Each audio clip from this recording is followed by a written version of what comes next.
Do you feel me a butternut squash? That's what I'm talking about, folks. So today I'm going to give you a few ideas on using this wonderful vegetable. Butternut squash is a great source of fibre, vitamins and minerals. It's so versatile. You can roast it, griddle it, boil it, steam it, grill it, slice it fine and add to stir fries.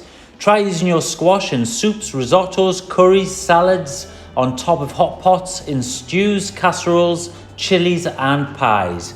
Believe it or not, it also works really well in muffins and cakes. Scoop out the seeds, don't waste them. You can wash them, dry them, drizzle them with olive oil, add some spices and roast them. They're a great snack and also fantastic for adding texture to the tops of salads. As always guys, embrace them, don't waste them. Happy cooking, and if you have any ideas for using butternut squash yourself, pop them in the comments below.